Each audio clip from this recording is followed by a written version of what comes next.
بسم الله الرحمن الرحيم. الصلاة والسلام على أشرف الأنبياء والمرسلين وعلى آله وصحبه ومن استنى بسنته إلى يوم الدين سلم تسليما كثيرا. اللهم اجعلنا منهم ومن الذين آمنوا وعملوا الصالحات وتواصوا بالحق وتواصوا بالصبر. واللهم ثبتنا عند الموت بلا إله إلا الله. رب اشرح لي صدري ويسر لي أمري واحلل عقدة من لساني يفقهوا قولي. ربي زدني علما ربي زدني علما ربي زدني علما.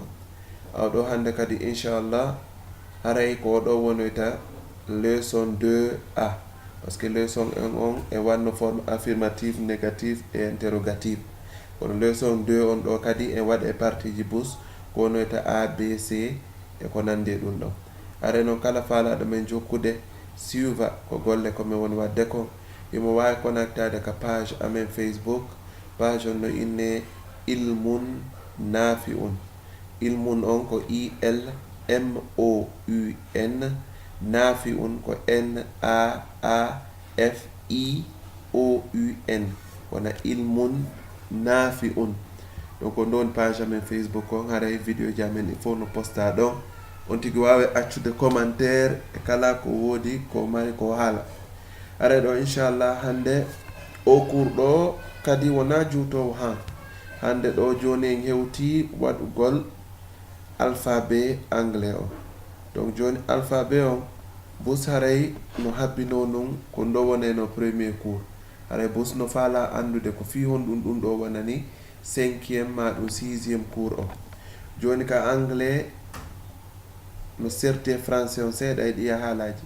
wona ka français piiwoygol syllabe on ɗa wawi sigirde janga.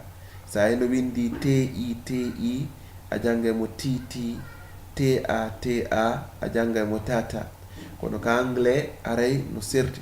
donc ko ekkitanto ɗen alphabet on ka anglais ko fiyen wawu epelude goɗɗum. wona sa ni ko Mamadou wiyeteɗa, on tigi ni epeli inde ma nde haɗa wawa epelude ka anglais.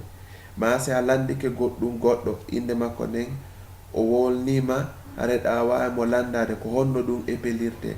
hara so epeli kadi a waway famude, a waway windude. donc hande di ko o cours ɗo wona ko satti han.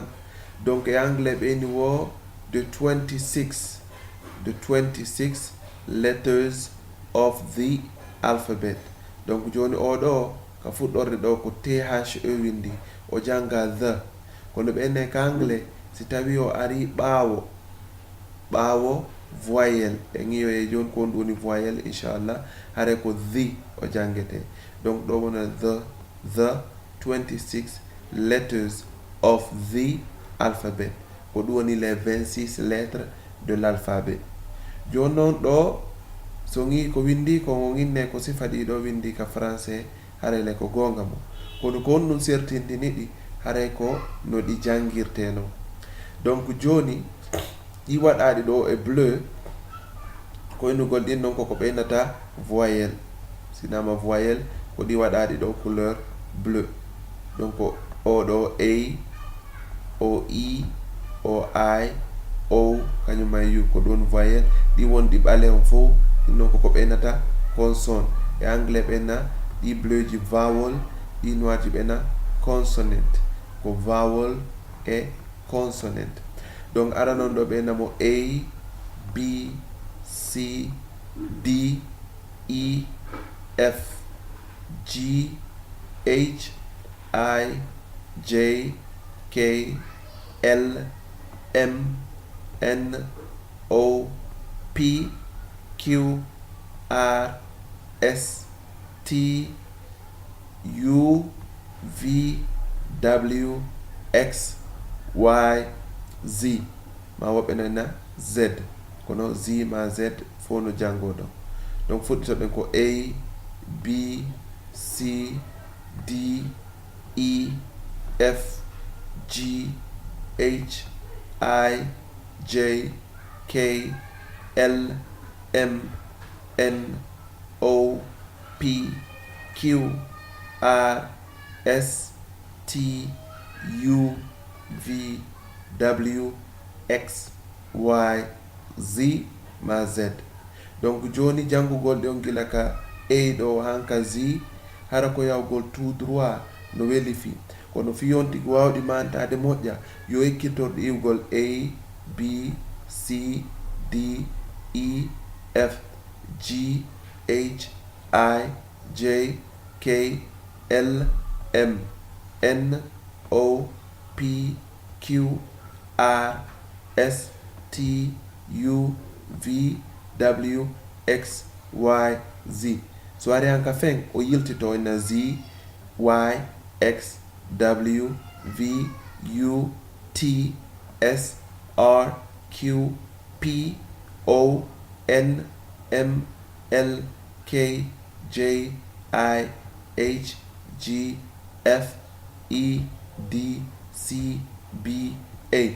Mamo ay kadi chanzude ona A G N U B H O V C I P W D J Q X E K R Y F L S Z M T. no jillidiriri wo hara ko non ɓuriri moƴƴirde hedi fuɗɗagol A B C D E F G o naɓira non ha Z par ce que so wowtini hakkille makko ɗen ɗum ɗon o soñjoyto kono so wawiri ɗi mélange gongol haray o mandito to woni inde majji o hara si yawoyan o mo wawi fijude kanko tugon nawoɗo ko K G Q Z T D si tawi ko kanko e goɗɗon jangidude kamɓe ɗiɗo ɓe waɗidira test goɗɗo sappo lettre ko sappi wo oya haala ma so wi goɗɗum no windi wona konko janguɗen ka titre ɓeni the on tigina epelanan the